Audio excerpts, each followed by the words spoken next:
All right, welcome to another episode of Up Joshi. I am RBD and I am your host. As always, I'm riding it solo. And the title of this episode is Himawari is a blessing to us all. Because I did watch the show. I don't do like live reactions, I do usually reviews right now. And Himawari stole the show this time, as she always does. Well, not always, but has done the last two shows, as she did on January 7th and this show January 8th. So that was the highlight for me. Spoiler alert. But I'm going to talk about it, discuss it, and just give you my opinions on what I thought, what I was thinking like as I was watching the show, and somewhat of my impressions after I watched the show too. So here we go. The show opened up with the gorgeous Sayuri Namba telling us about the rules, and just like last time, Koega dasu okay this, which means cheering is allowed. So she's really hyping up the crowd like a true superstar, and you can tell why she's been a regular announcer for so long. I wouldn't be surprised if there's like a few fans who paid money specifically just to see Sayuri Namba because she's so charismatic. Up Girls performed Upper Kick. It didn't bother me, but I think the crowd audio was actually too loud this time because I could hear like the jumps in the ring and stuff.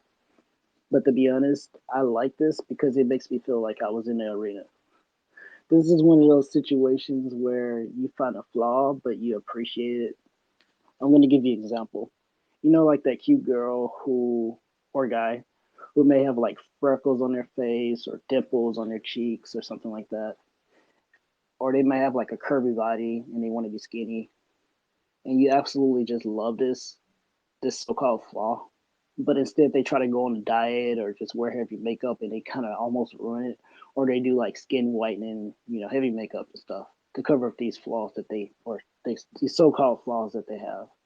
But the thing is, the flaw that they have is like really attractive and people like them and you like them too. I'm probably exaggerating a little bit, but the thing is, I didn't mind the ring audio that much, but I think it could have just been lowered. The reason why I say it that way because I just hope that TJPW doesn't actually listen to this podcast. They probably won't, but if they did, I hope they don't like see fan comments and on Twitter or something. They decide to mute it or lower the audio too much because it's actually a charm in a way. And I don't want it to be to where they say, "Oh, okay, we just mute the audio and we can't hear anything in any of the matches." So it didn't really bother me that much. I just thought it was a little loud, just a little bit. Could have lowered it just like maybe like 5% lower, which is barely noticeable, and it would have been fine. Moving on. In the bridge and the pauses and the vocal sections of the song of like upper kick, the crowd was actually like really into it. I just wanted to point that out. But actually, the whole song, they were actually into the whole show. So like the crowd actually made this show pretty good. That sounds pretty strange because like Japanese shows are not really known to have high crowds. So in this show, the crowd was pretty high. It reminded me of the old school TJPW. Not the old school TJPW back in like 2012, 2013. Not that one. I mean like 2000, 2018 TJPW. Back like when Maki Ito used to fire the crowd up, like that area. Or when Natsupoi was in, around that time.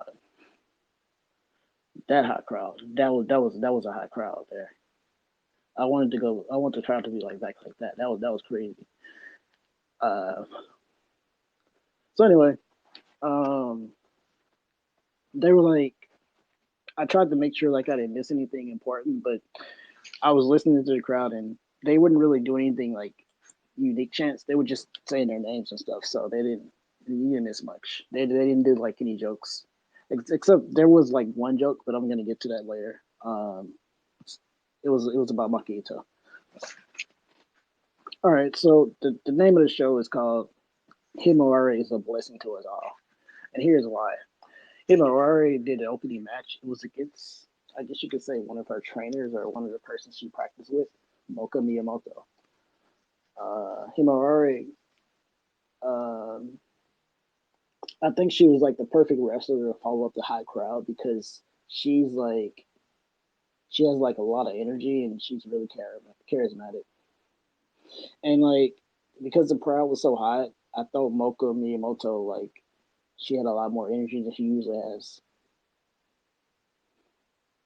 I kind of would hate like for TJPW to go back to like the shows where they don't have cheering anymore because it's gonna really hurt. It's gonna be kind of jarring actually. Like to be honest with you, I'm one of the people that usually don't say anything bad about TJPW, but the show would actually be worse if they don't have crowds now. That's how good they are. Like we gotten so used to it. If they take it away, it's like it's gonna suck a little bit. But what's not jarring though is Mocha's chain wrestling. She's kind of a beast in as far as chain wrestling goes. Uh, I like her catch as can style. Honestly, she usually does this to open the matches, but I really hope that she takes it serious to where it's not just an introduction. It's not just like a warm up. It's not a filler to fill out the wrestler. I hope Mocha actually takes this so far to where this is this is her style. This is like the whole match. When she makes somebody tap out, it's like it's like an arm bar. You know, Fuji Katami Arba or something. Like I want that to be like her new finisher. Well, she kind of does something like that, but I want her finisher to be like really catches can style. In fact, she needs to add like an arm drag in there too. That would be pretty cool. She does a leg lariat. That's pretty sweet, but that's about as close she got. She does do like a judo throw and a karate chop. So those are pretty basic. Like I think if she, I don't know if she's going that route, but I really hope she does go that route. If she want to make some karate kicks in there, that's fine. But it's too many people that do that at this point. Like, I think Miyu Mashita on a later show I'm going to talk about. She does like a lot of kicks, and I might have to complain about that. Maybe I don't know. You'll see. Anyway, uh, let's see. Excuse me one second. So, if you watched the last show, you noticed that like Himawari stock just like skyrocketed because of the shenanigans with the hair. Like she got a lot of fans because of that. And I never once considered like wearing in real life. I never once considered wearing like orange and yellow together, but because like those colors usually, I don't think they mix. But Himawari kind of pulled it off pretty good. And I think like she's getting fans and she's getting popular and loved so much that people kind of might want to dress like her. In fact, I think I was seeing a little bit of yellow and orange in the crowd, if I'm not mistaken. I'm gonna have to go back and watch the show. Maybe it was the next show after this, but yeah. Another thing is during the match, I noticed that Mocha she blocked one of Himori attacks with the judo takedown. She followed with the big karate chop and a submission hold. But that's one of Mocha's spots. She does like a judo takedown, and then she does a karate chop. It's pretty hype. But the thing is, Himawari, she immediately escaped the submission hold. And I love this because, you know, she's new, but she's not stupid. So Himawari, she immediately goes for like a quick schoolgirl roll up after breaking out of the hold. And then she followed up with a body slam and then a half crab. She did a half crab in the middle of the freaking ring. And she's a rookie, by the way. So I was like, you gotta be kidding me. I was like hype. I think I might have stood up, or if I didn't stood up, I definitely sit up. I stood up straight when I saw this. I was like, thank you TJPW for not keeping up the tradition of having rookies look insanely weak. If you watch like New Blood 5 or 6, they got a huge problem like that. So this was like really refreshing. It's actually really frustrating, and it becomes really unfun when you see like rookies just always lose, and then never get any offense. It gets really old. But I'm also really appreciative of TJPW for training her to that level so she can actually compete. At first, I mean, I don't know what she thinks or feels, but when she's already trained and she's ready, I don't know how she felt being trained again, but I hope hopefully actually I can't say hopefully nothing. It shows that she was willing to be retrained and actually learn from it, not just train for no reason.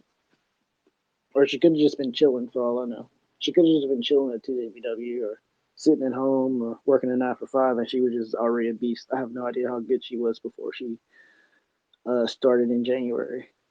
It's a surprise to me. Unfortunately, Himawari's newness does come to a head.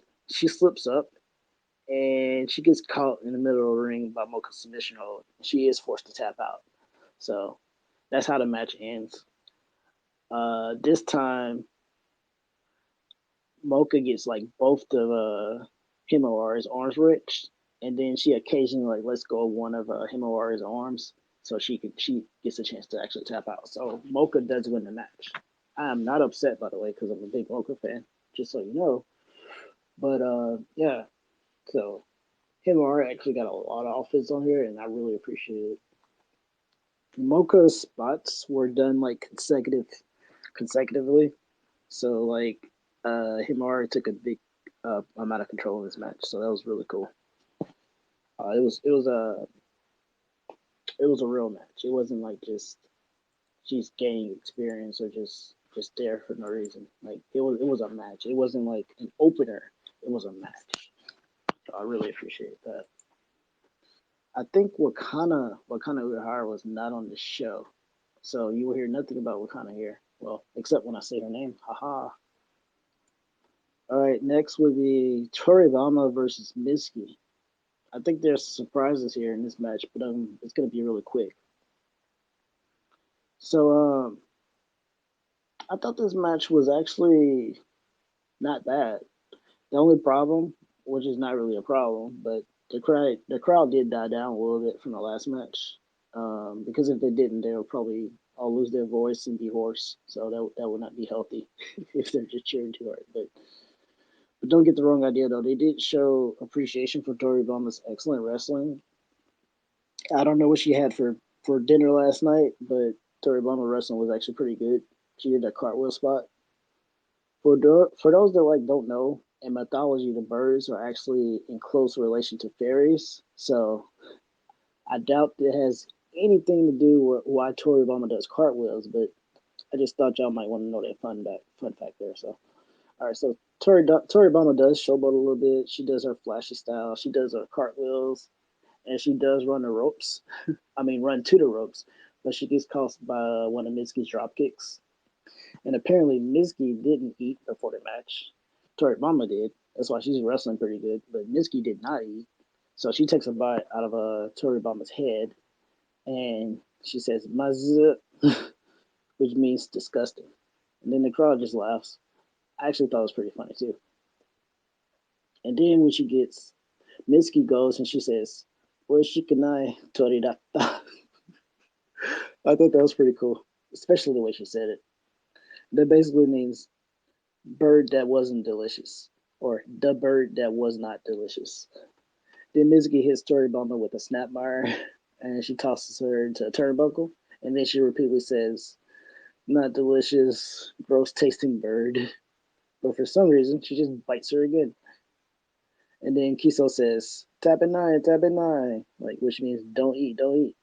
And then he does a 4 count to break the hold. The hell? But I get entertained by stuff like this when they do these comedy spots. That's why I like house shows so much.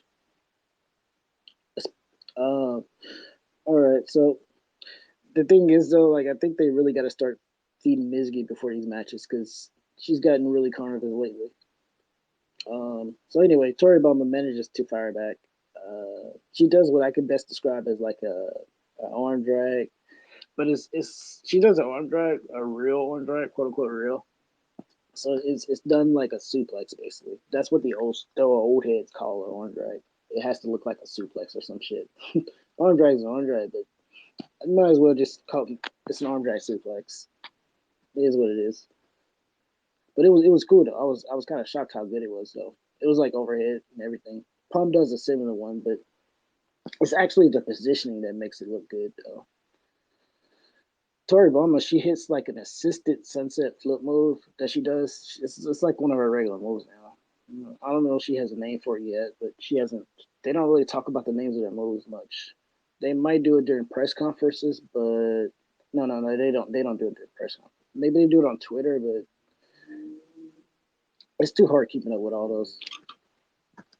So she does hit the move, and then she hits the body slam, and she follows up with a submission hold. The submission hold is like an arm lock.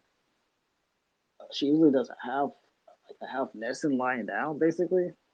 But Mitsuki managed to counter the submission into a pinfall. So Tori Boma is actually putting up a decent fight though against the former Princess Tag Team Champion Mitsuki. So Mitsuki managed to get Tori Boma into a face lock, but she's just too close to the ropes there. So Mitsuki notices this and she pulls Tori Boma back so she can escape via rope break. But she's still too close. So Mitsuki immediately follows up with a crossbody.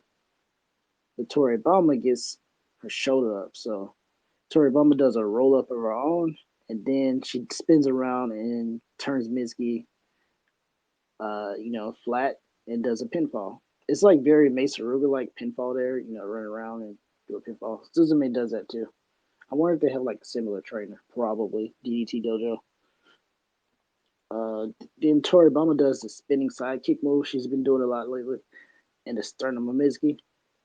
And then she does that springboard swanton move, but Mitsuki breaks out of it with a bridge after the 2 count. I was like, yo, the disrespect, because that's like Tori Bama's finisher right there. But Mitsuki says, like when she breaks out of it, she says, "I'm in yo," like don't underestimate her.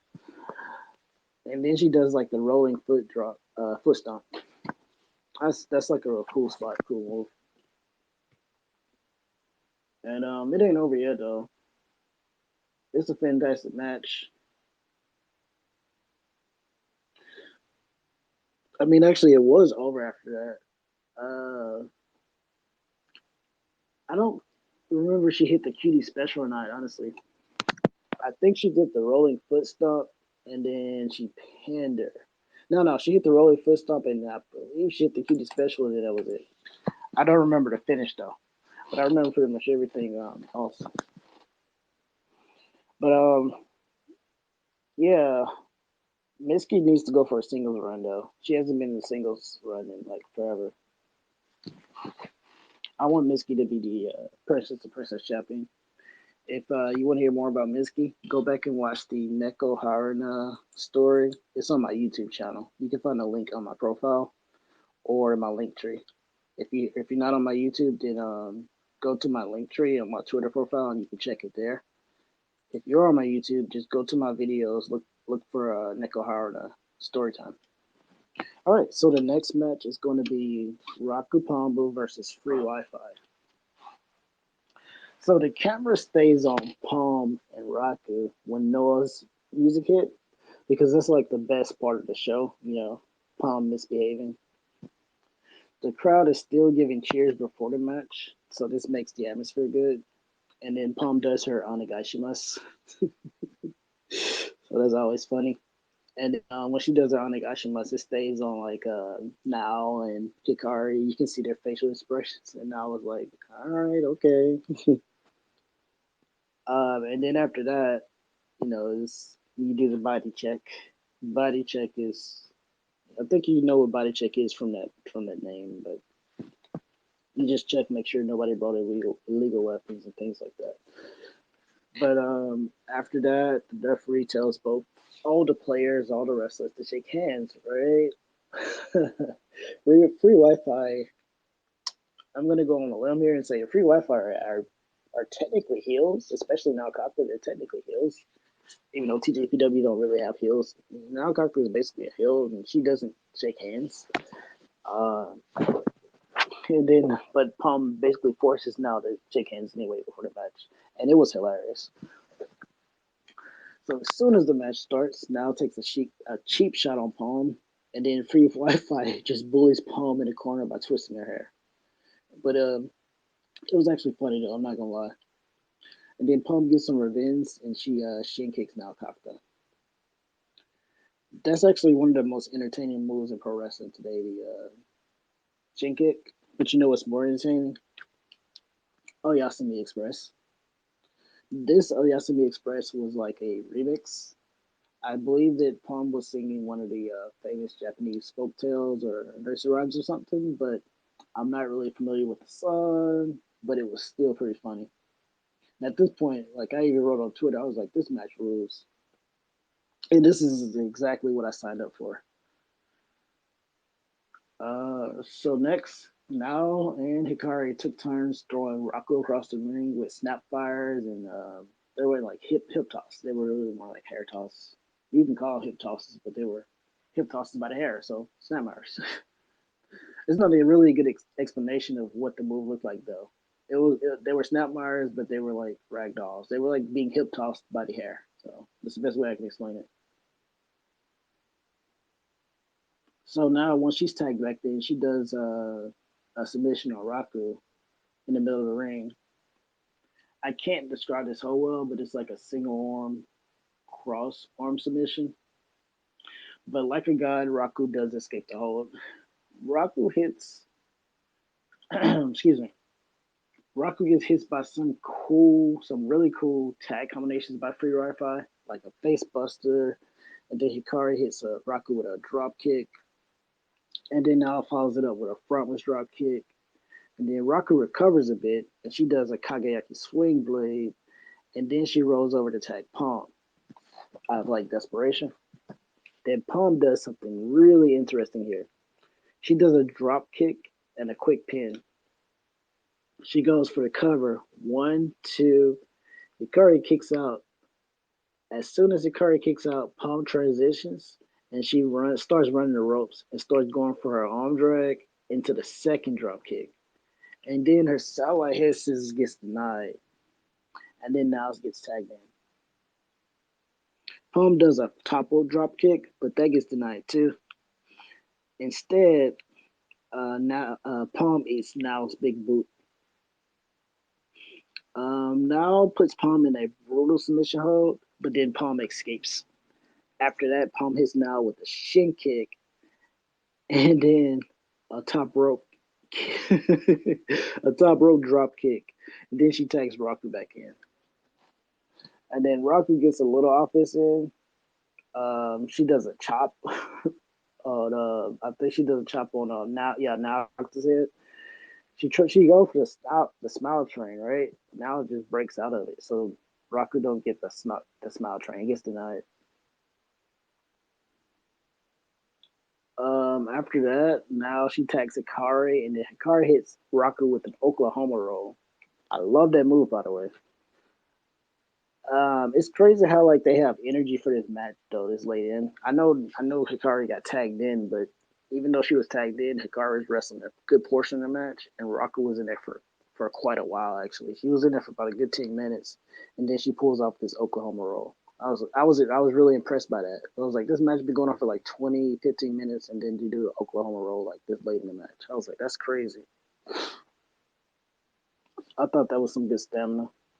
But after that, Raku gives Hikari the upper chop, and then she knocks Hikari down to the ring. I think she was going up to like the turnbuckle there, or top rope or something. Raku does like a running missile drop kick to the back of Hikari, and then a pinfall, but Hikari kicks out. Then right after that, Raku goes for a Russian leg sweep. And at this point, I'm thinking like Raku might actually win the match, but Hikari shoves Raku to the ropes. But Raku dodges now Kaka's big boot. And then Raku hits Hikari with a kick in the middle of the ring. Then Palm assists Raku with a double elbow. It's like the Raku Palm does like the hard thing, and then Raku does like a regular elbow team move kind of thing. It's pretty cool. It's like half serious, half not, but it's still an elbow. Hikari kicks out of that though. And then you fast forward to the match, you start getting like back and forth. It gets pretty hard to call. It's like a striping contest with Raku and Hikari. You get multiple roll ups by Raku, and then Hikari does like two super kicks, And then she does the Blizzard Superplex on Raku. And then 1, 2, 3, of course, Raku loses. But, it's free Wi Fi. So Raku actually has some momentum going into this match. Like she won yesterday or the last event. So I was expecting Raku to win this one actually. But, at least free Wi Fi got the momentum going into the Max Heart tournament. So that's always good. So we love to see it. All right, there is 1, 2, 3, 4 matches. So I'm gonna wrap this up so the review won't be so long. Next was Trisha Dora versus Hyper Masao. This was pretty, straightforward wrestling match. Not too much story. It was mostly like power moves, like shoulder tackles and things like that. Not too much to talk about. So I'm gonna get to the point here. When Hyper Masao comes down, she gets on the mic. She cuts a promo. Uh, But if you want to hear about the promo, this would be a good time to get a shout out to Storyboard TJPW's Twitter. You can read up on the promo she cut, and also check out Mr. Haku Studios. He does translations as well. So she actually shook hands with Trisha Dora, like during or after that promo, and she did not instantly turn on her. So it's always intriguing when that happens. And so they lock up with a traditional wrestler hold, and basically Tristan Dora just overpowers her, and she just and Hyper Masao just like I'm okay when she gets pushed down and things like that. Like I said, it's pretty basic traditional household stuff, house show stuff. So not really much to talk about here. And then so at some point during the match, Hyperstar starts to get a little bit more dirty. She does like she gets her cold spray out, and she does like stomp to the feet and things like that. So it's not really much going on for this match to talk about on the show. But at the end of the match, I can say that Hyper Masao overall was pretty tricky, and Trisha Dora just overpowered her. And let's see, Trisha Dora's finisher or the finish of the match was a lariat, and so that ended the match. If I were to complain, I would say that butterfly suplex should be the finisher. That looks way more cooler, but it is too many wrestlers do the butterfly suplex, so I can totally understand why she want to use the lariat. So, the match was actually good. It's just that it wasn't really much going on story wise. And then power moves they don't make interesting conversation, to be honest with you. Or maybe I'm just not into it. I don't know. But I actually did like the match. Don't get me wrong. It's just not much to talk about. And this was her last match, by the way, so she's gone after this too. So that's probably the other thing. But yeah, it was a good match though. Don't get me wrong. It's just not much to talk about. So next was Maki Ito and Mahiro Kiryu versus Miyu Watanabe and Suzume. This is actually a really interesting tag combination. So in this match, Miyu Watanabe is still the International Princess Champion, but she hasn't defended the belt in like I don't know how long.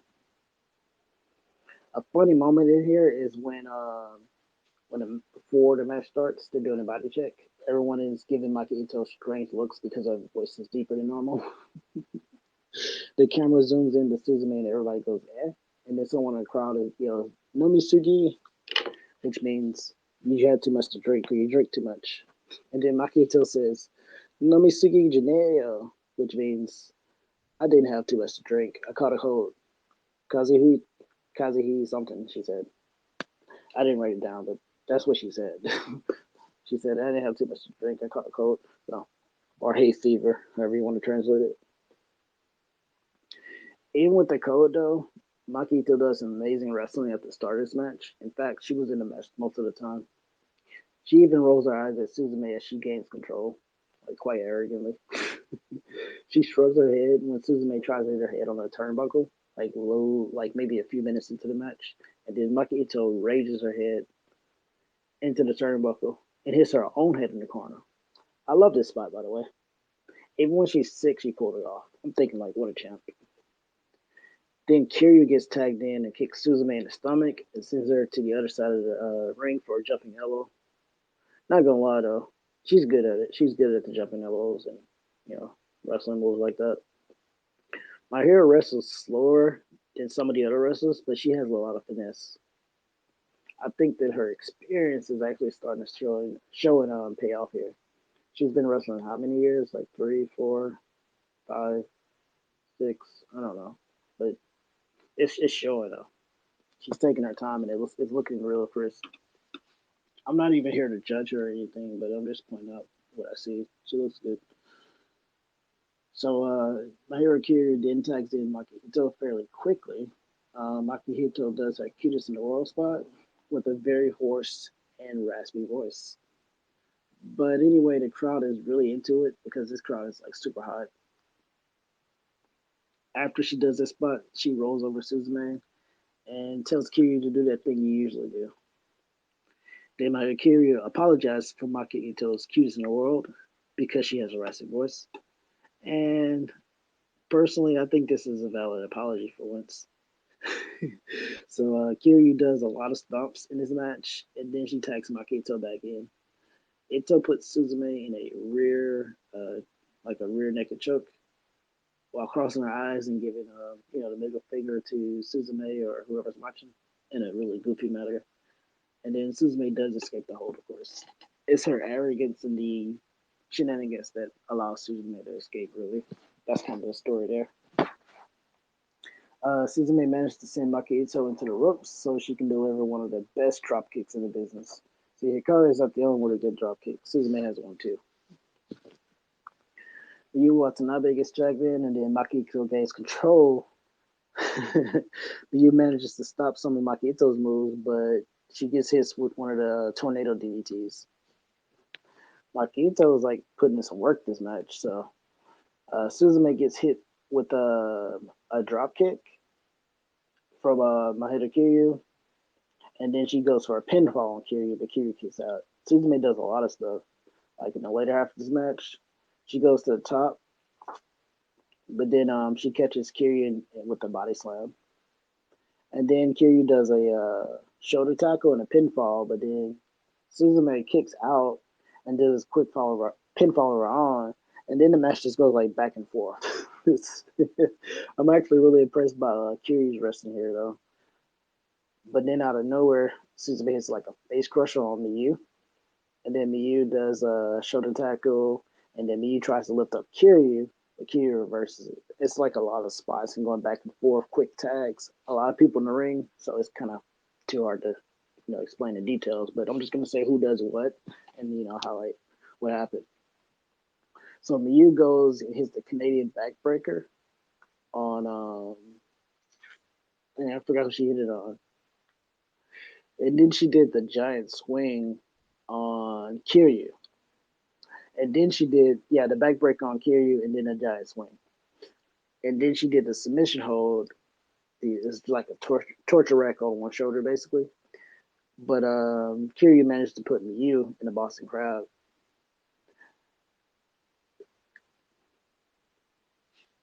Miyu Watanabe actually did manage to get to the ropes when Kiryu put it in the Boston crowd. But then Kiryu hits Miyu with an elbow, and then she went for a sidewalk, sidewalk slam. Suzume broke up the hold because that's actually Kiryu's finisher, by the way. She could have won the match. Then Suzume, she just really lays into those strikes to Makito.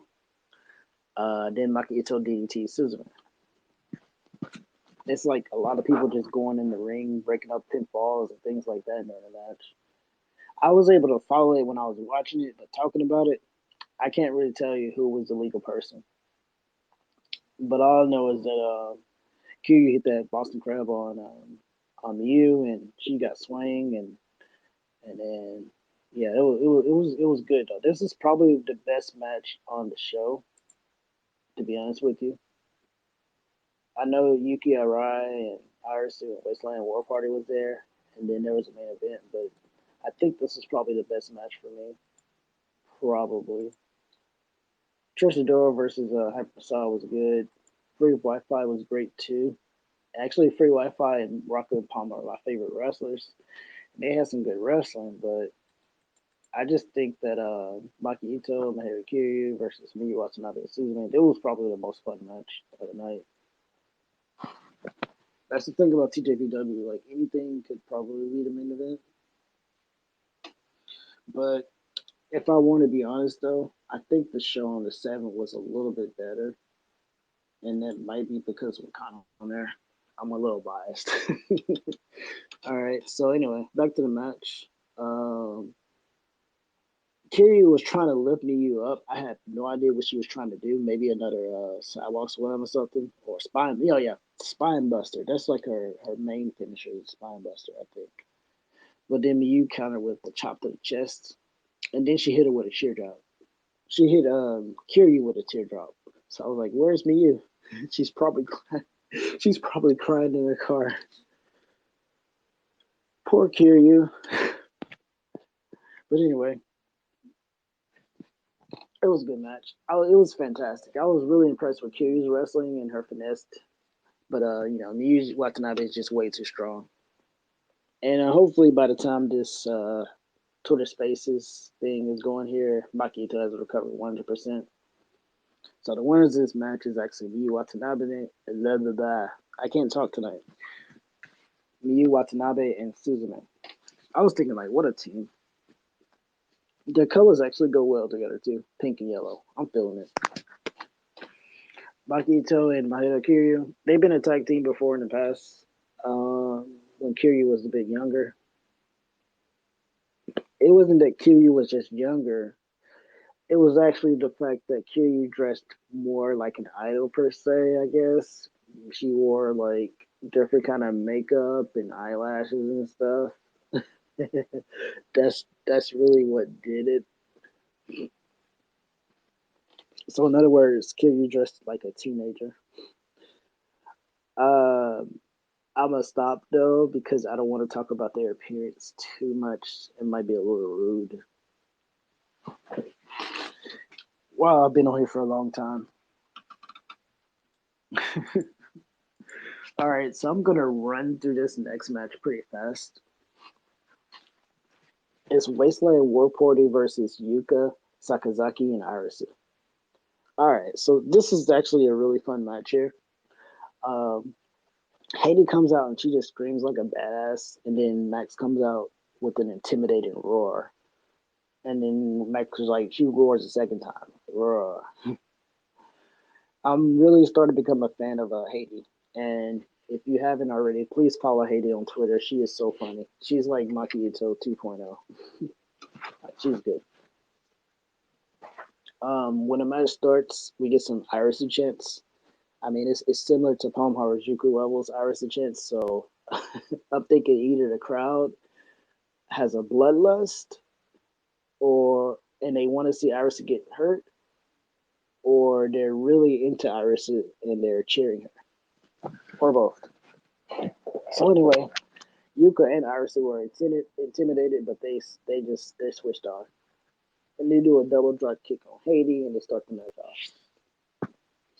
Max picks up Irisu, and Haiti says, "Stop playing with your food." And but the thing is, at this point, Irisu is intimidated a little bit, but she slowly gains her confidence throughout the match. So that's the story. Haiti puts like a full Nelson on Irisu in a joking manner, and she even rams her head into the turnbuckle. Irisu sells it too. Um, Max says something. Oh, the camera goes to Yuka. Yuka watches on as Iris is just getting like toy whipped. Yuka should just look like she's just stunned. She's like, oh, they really are strong. Oh yeah, I don't. Yeah, it's like, oh my bad, Iris. It's like, no, I'm not gonna help, but yeah, that sucks. That's kind of the expression Yuka was making when Iris was getting destroyed in the ring. But the crowd was like really behind Iris though. They were still cheering for her when she was getting her ass whooped. So uh, Haiti said something sarcastic. She was like, Iris, you're so strong and good at wrestling. But I think I wrote a message on Twitter. I was like, it's true though. But anyway, Iris does fight back, and she hits Haiti with a drop kick later on through the match. Max tags in, and then Max a Hurricane Runner for Yuka Sakazaki, and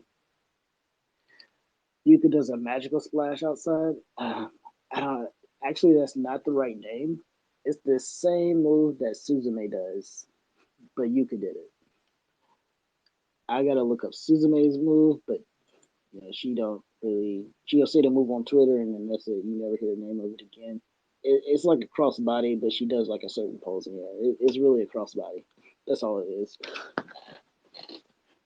All right, but Yuka she tags Irisa back in, and then Irisa just hammers on back. But for Max, it's just like getting hit by a small child. It don't really do that much. Irisa does go through the ropes and hit a running knee on Max, and she does get like a near fall. Max puts Iris in a torture rack, but she does escape, and she hits Max with a top rope clothesline. She goes for another pinfall. See, Iris has actually been going to pinfall. She's trying to win the match. That was pretty cool. Iris does go some. She hits a lot of strikes on Max as well, and then the team Arisu, not Arisu, but Haiti and Max, they attempt to go for like this splash move where Haiti gets on top of Max and then jumps down and does a big splash. They get denied once, but then I think Haiti gets frustrated that Arisu won't stay down and they go for it again, and then Haiti gets the splash on Arisu, and then you get 1, 2, 3, and then Wasteland War Patty wins the match. That would be a good name for a restaurant. Wasteland War Patty. Wasteland War Party. It was actually a lot more that happened in that match, but Yuka did a little bit more wrestling, headlocks and things like that. Hip toss. No, no hip toss. I'm sorry. Waist locks. But I didn't really go in detail about that because I'm trying to wrap the podcast up here and go to the main event. Main event though. Sayuri Namba, man, she's just like one of the best ring announcers, the way she calls it. I was watching some other wrestling shows and I can't understand what the hell they're saying.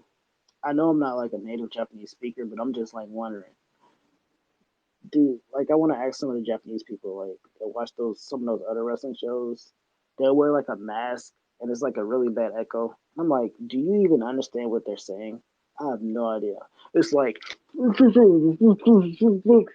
do you even understand what they're saying? But Sayuri number is like really clear. Yes, she's using katakana, but she's clear. She says something like shiai, which means game, but she don't say game, and I still understand her. But the other people are like, woo, and they're saying game, and I still don't understand what the hell they're saying. All right, so anyway, Shoko and Aino versus Rika and Kamiyu. So Rika's theme song is played, and Kamiyu's got a whip again. It's always nice. Love to see it. And then they choose to play Aino's music for Shoko and Aino. As a Slayers fan, I can actually appreciate this. So the match starts out pretty interesting. We see Shoko lock up with Kamiyu, but Kamiyu wastes no time trying to blind her opponent with her 2 fingers. Shoko takes advantage for speed and tries to outwit Kamiyu. When this happens, though, like a few times, Shoko even just like goes under the ropes and top rope, all kind of stuff, trying to avoid Kamiyu. Kamiyu's actually trying to do the 2 finger attack to blind her. And then Shoko just keeps dodging and weaving around. I think she even hits a backflip or something. And then Kamiyu is just like, Kushi. And she's like really dramatic. Kushi means frustrating. So Shoko, she tags out to her superhero, kaiju warrior partner, Yuki Aino. And then Aino does like a big body slam to Kamiyu. And then they team up and do like this Dai Kaiju hero attack to Kamiyu. But Kamiyu just fucks it up. She blinds Aino, and then the attack just fails, and then Aino falls down. Rika taunts Aino when she gets tagged, and she's like, "Where's the big kaiju?" Like, hey, I thought there was supposed to be a big kaiju. Where is it? I don't see it. And the crowd laughs at Rika. And Shoko says something like Yamada, like stop it. And then Rika does like an Irish rip, and she throws Aino into Shoko. This match was actually pretty sick. It was low key. It was low key good. They came up with some stuff here. It was the main event though, so like to do a main event like this, most wrestling companies wouldn't do something like this. I appreciate it. And then I think Rika Rose, I know like on the ring apron or something, and she's like, "There it is." You know, she was talking about the Daikaiju, and then she hits Aino on the head. Aino's head on the ring apron, like there it is. Like you pick her head up and just ram it. You know, like WWE, they hit their heads on the announcer tables and the steps and stuff. Um, it's kind of like that, except she did hit her head on the ring apron. I'm thinking Rick can be so evil yet so funny, but I love it though. She does a double arm move on Kamiyu on the apron too. It's illegal by the way. And then she puts a boot in Ion's face. I mean a double boot. It's like Rika and Kamiyu put a boot in Ino's face. I said arm. All right, so Rika hammers on Io like really hard with a form shot. It's like really loud. It's like you can hear it clearly. I'm like, damn, she hit the shit out of her. And then she stomps her. And then she does her Yoshikuzo spot. And then she goes for a pin and Io kicks out. That was most of the highlights for me. Um, Choko's keeps using her agility, and then I think in the middle of the match she did her backflip. And then, by the way, that reminds me, Wakana Uehara has been working on her backflips too. So I'm pretty interested to see what she'll come up with when she starts just introducing more moves. If you've been watching Diana or Stardom, you've probably seen Miran, and that girl is like 16, and she does back moonsaults and all kind of stuff. And she's young, so hopefully TJPW will allow Wakana Uehara to do some backflips and whatever too. Because otherwise it'd be pretty embarrassing. It'd be pretty weak. It'd be pretty lame. I'll be honest. It'd be real lame if they don't let Wakanda do it. They let Diana and Stardom do it. So, yeah, hopefully we get there. I'm saying we that day. I don't work for them. All right, Rika gets tagged in. Actually, you know what? Never mind. So Rika gets tagged in, and she does like the steel ring post spot. You know that the heels do in WWE because apparently Rika is kind of a heel. And then she does like a baseball slide drop kick into it. And then she does a figure four leg rock in the middle of the ring, but Shoko manages to escape it. But even though Shoko escapes, she doesn't even stand up, so Rika hits her with a hip attack. Shoko manages to drop kick Rika in the back somehow, and then she connects with a high 619 because Rika doesn't get knocked down. I thought that was pretty interesting. I was like, I don't see that before. I actually didn't think it would connect, but she got her. I was like, that's cool. At this point, it's the end of the match, so there's a lot of in and out tags, so it's pretty hard to call. But Kami does get let me see. I think she puts like a full Nelson on her. Oh no, Kami tries to put like a full Nelson on Yuki Aino, but then Kami gets like backflipped. You don't see that very often. Remember I said one day Kami was going to start hitting flips? There you go. Kami does like an octopus stretch on I think Aino, and then Aino does a swanton on Kamiyu, and then later on in the match, Shoko does her tope kangeto, which is the swanton cannonball suicide splash, and then Aino does her gut wrench suplex in the ring, and that ends the match. My hero comes in the ring to check on Kiryu as well, because Kamiyu ate the pin, by the way, even though she's not in the match. So I like that attention to detail. Kiryu coming in, check on Kamiyu. And that's pretty much it. That's the show.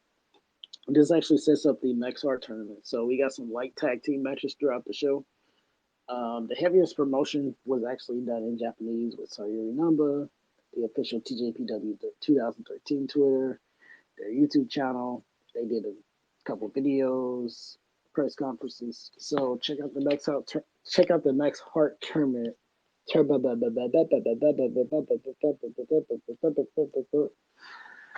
Friday the 13th. It was Friday the 13th this month, by the way. Anyway, check out the Max Heart tournament if you haven't already, because you don't want to miss it. And that's it for the review.